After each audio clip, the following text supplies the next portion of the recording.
Hello, this is the RPG Pundit, the final boss and internet shitlords, and today I'm going to start things a little backwards by letting you know I am currently smoking nothing because I just came from a dinner.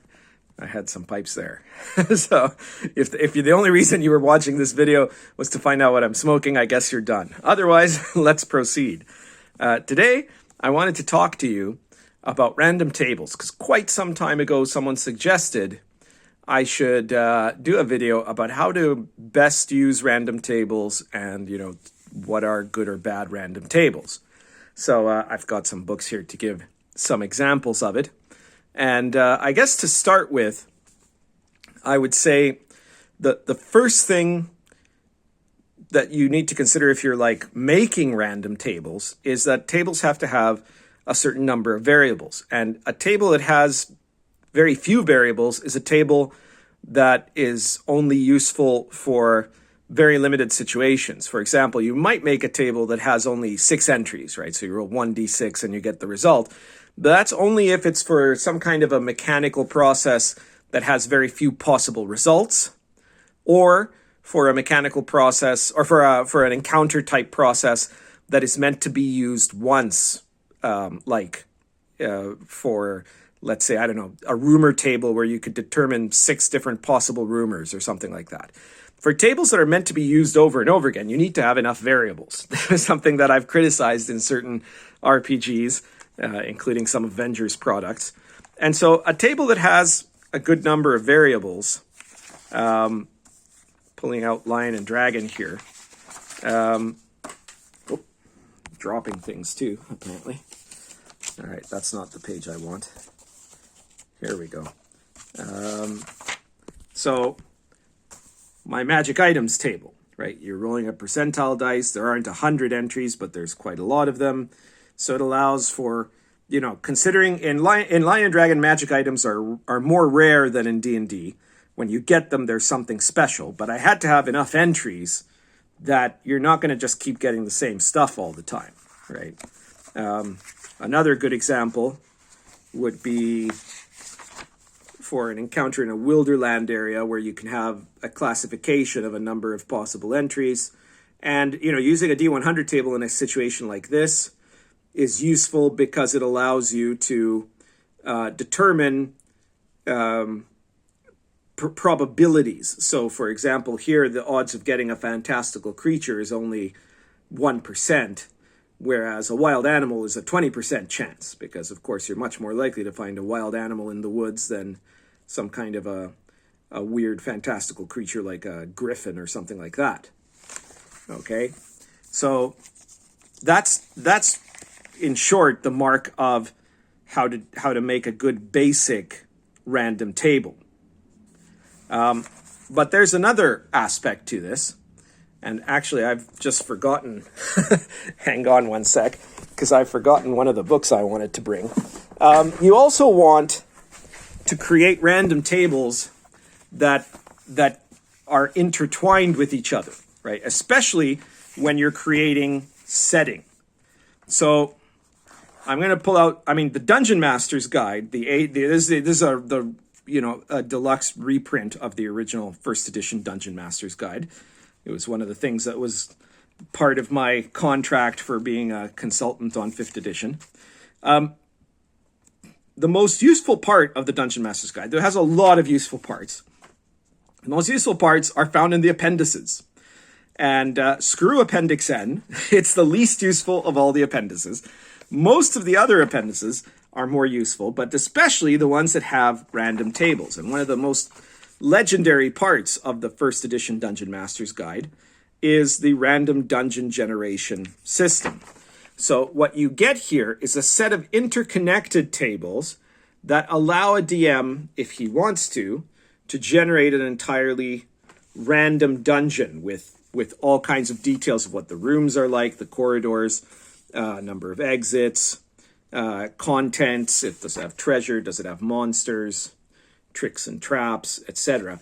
So you would be rolling these as a whole kind of a program, right? Like a whole routine of different checks to generate what you want. There's also wilderness encounter tables and monsters, random monsters by level for for the dungeon tables, and astral creatures and other stuff like that, psionic encounters, and then more detailed encounter tables by wilderness type.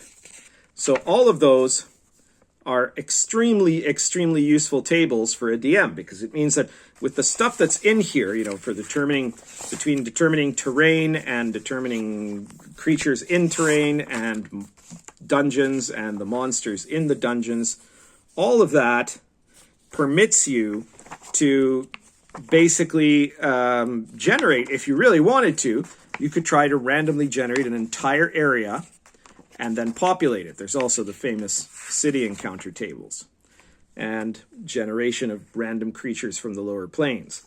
So this is like something that became almost the standard for random table use. And it's been repeated many times. So one place where something like the Appendix A was an inspiration was in my own Arrows of Indra, because besides wilderness encounter tables here, by mountain type and things like that, hang on now, I think I've gone too far. Where is that? Ah, here we go. I generated the tables for the Patala Underworld. So in Indian mythology, the Underworld has a set of different levels to it, right? It has different realms, all of which are enormously large, right? So it's like sort of the Underdark, I guess you could say. And each level has its own special kind of environment and characteristics and inhabitants. And so here I made a series of interconnected tables that are used to determine any section that player characters might wander into of the Patala Underworld, which starts, you know, accessible at certain points from caves in the surface world, and then eventually go down all the way into hell itself. And so there are special tables that are for generating the location specifically, and then also for specific sub-levels of the Patala Underworld. So if you ever want to do an Indian-themed mega dungeon, there you have it. There's also, incidentally, in the 5th edition DMG, for those of you who've never played 5th edition, there is a remake, in a way, of Appendix A, a random dungeon generator in the 5th edition Dungeon Master's Guide, which is quite good. It's not exactly like the one here. In some ways, it might have some improvements. It doesn't feel quite as old school, though, but it's actually a very good resource. So if you're someone who mostly plays 5th edition, you should look at that, right? And you can also use it. You can also use random tables to generate groups or organizations or even adventures. And I give an example of this, first of all, in my book Cults of Chaos, which the core of which is all about generating random sinister cults for medieval authentic play, which you can also use in fantasy, right? So, you know, you go through various steps, right? You have to figure out what the steps are for the group or for the dungeon or for the environment you want to generate, or for organizations. You know, and in the case of the random cult tables here, first you generate their social class and size, and then you determine things like whether the cult is well known about or not, the form that the cult takes, which is divided into different types by class, right? So a cult of priests would be very different from a cult of peasants, and a cult of nobles would be different from those. And of course, I put a lot of descriptive material in there too. And then you generate various details, not all of which you might use, some of which you might use and some you might not. But you have here, you know, do they have a secret lair? Where is it? Depending, again, by class. Do they have special resources, and what kind of resources do they have? Again, separated by social class. Complications. So it can make a useful detail if you're generating this to have an adventure where the cult are the bad guys.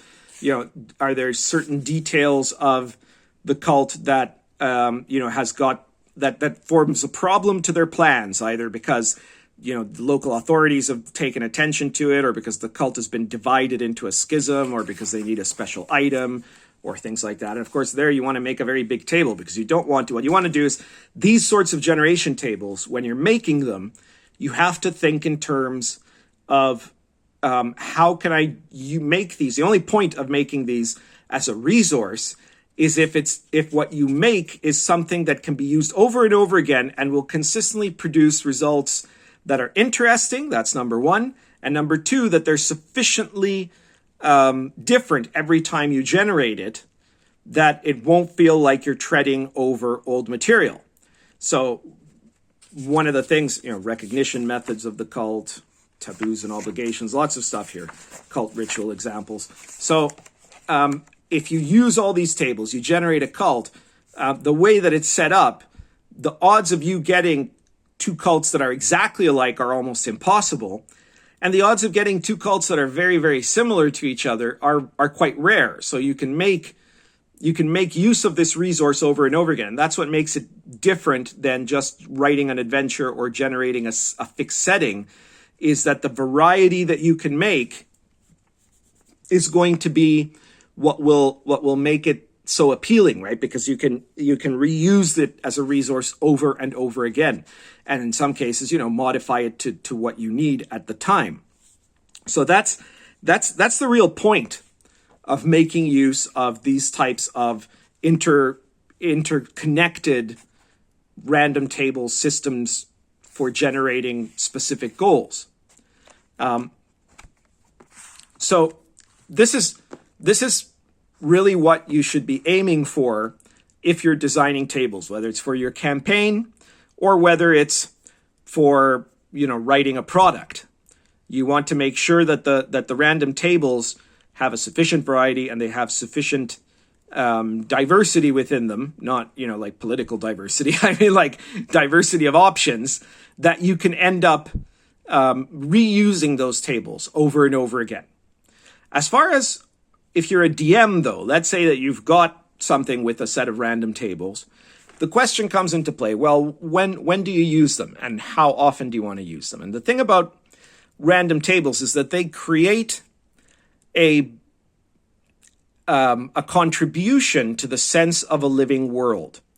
As the DM, you don't necessarily need to just know everything that is going on in the world all the time, but you need to know that the world is alive and potentially changing. And there are several ways that you can go about doing that.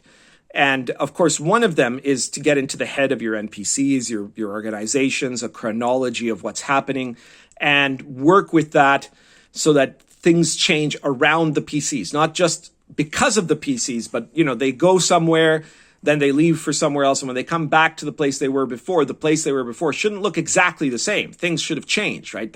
If not, it's like, one of those old video games where you come back to Townsville and it's always exactly the same and you have the same dialogue and everything, right? That's not what you want. You want to create a living world. So it has to look like things have moved on when the player characters weren't there. Random tables allow you, if they're framed correctly, to be able to rapidly fill in details of places you haven't been, or to rapidly determine changes in places where you have. In Dark Albion, for example, I have tables that allow you that when you travel to a town or a city, you can check to see if random events have happened in that town or that city, either, as you arrive or in the time between when you were last there. So it gives the city a living flavor. You can also make use of random tables in order to be able to create unexpected results, which is a very important part of a living world. A living world has to be very consistent, right? Like you have to kind of know what to expect. Like if there's a dungeon that you've heard of and that dungeon has like goblins, then as a rule, unless that rumor is false, as a rule, goblins should look like and act like goblins for the most part. So the player characters know what they're getting into. Goblins shouldn't have 20 hit dice, right? Or something like that. And if there's a dragon, that dragon should be really dangerous. And player characters, if they're traveling in areas where they can find out about what is there, before they get there, they should have some idea of what to expect so that they can know, and in kind of sandbox style play, decide what they want to do about it and whether they want to go there at all. But there are times when you can have unexpected things, and that is also an element of a living world, because if they're traveling somewhere and they have an absolute certain expectation of what they're likely to find there because the world is too static, then that loses some element of the living world. One product that does this very well, I didn't bring it out here, but it's the Monster Manual for AD&D First Edition, which has treasure tables. And those, the famous treasure types that are by letter, right? A, B, C, D, E, etc. And those treasure tables are connected to monsters. It's kind of in an abstract way because, I think that they were geared, each treasure type was geared to a certain monster or a certain type of monster and set up.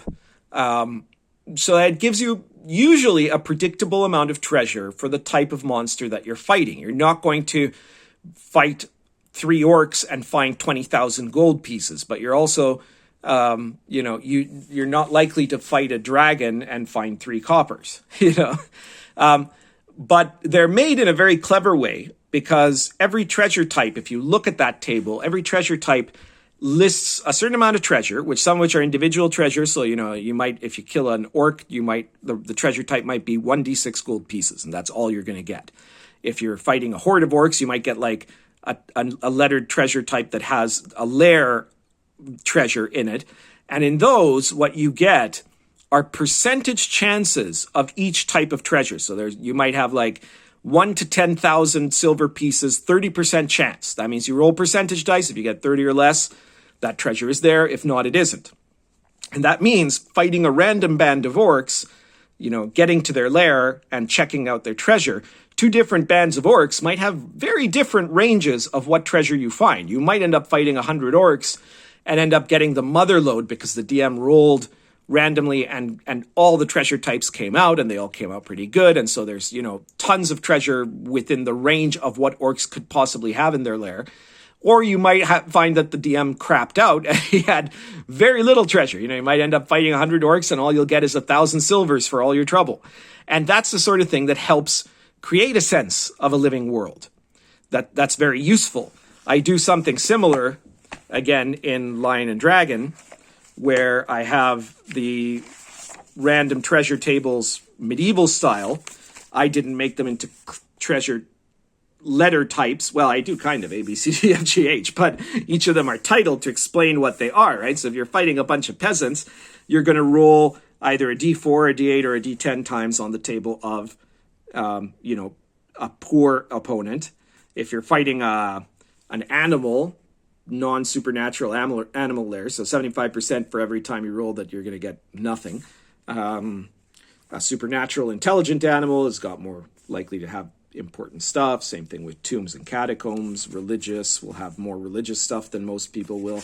And then I've got individual tables full of different things, including trifles, which are, everyday objects or what are mostly kind of unusual things someone might be carrying in their backpack or something like that, which is a nice detail when you're making treasure, is to not just say, well, you found 50 gold pieces in the guy's, money purse. You also found a turnip for some reason, right? And some of it might be useful. He might have a sling or he might have, lock picks or something like that. And then there's goods, weapons, religious items, valuables, jewels, and special items, which can include magic items.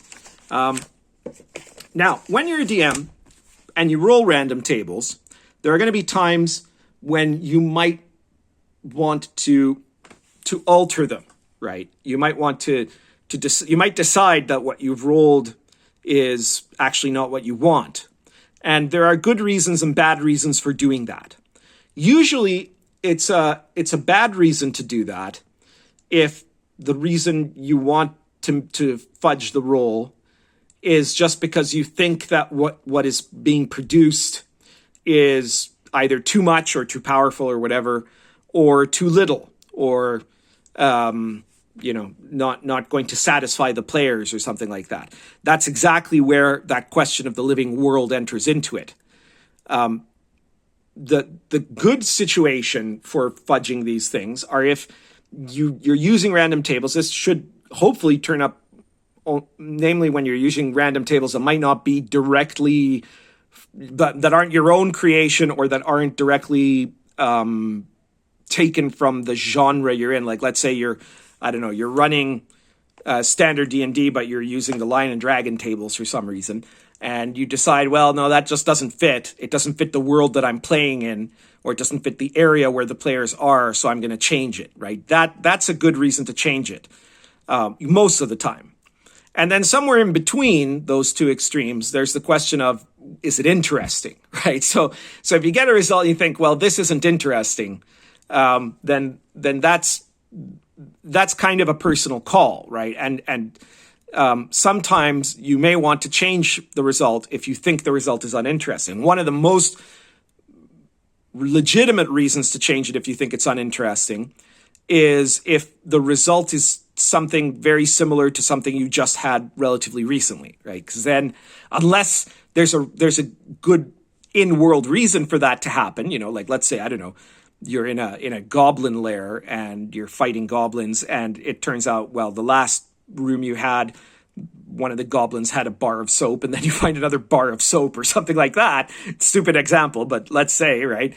Well, maybe there's a reason for that, right? Maybe these goblins have some kind of an obsession with soap, and you can spin that into a whole thing, right? And then that's actually building on a repetitive result. But there are other times, like, I don't know, you killed a bear, and for some reason the bear in its, lair in its cave had a +1 longsword, and then you go to another, you go further down the forest and you get another bear, and you're like, okay, I'm going to run with this. And the bear also has a longsword. Might be a little bit more unusual. It depends, right? So you might want to change it there. So this is where the DM's judgment comes into play. Of course, you're the DM, right? So you can always change the results of what you get in a random table. Sometimes you might just want to look at the tables and pick things that stand out to you. And there's nothing wrong with that, right? But remember that the benefit of rolling randomly is that it allows you to add this element of the unpredictable to the effect of the living world. And that's very important. So I hope I've explained this as best as I can. If you like this video, please share it anywhere you think it'll be, people will be interested in it or will generate debate. I don't know how much this particular video will piss people off, except for just the mere fact that I have been the one to make it.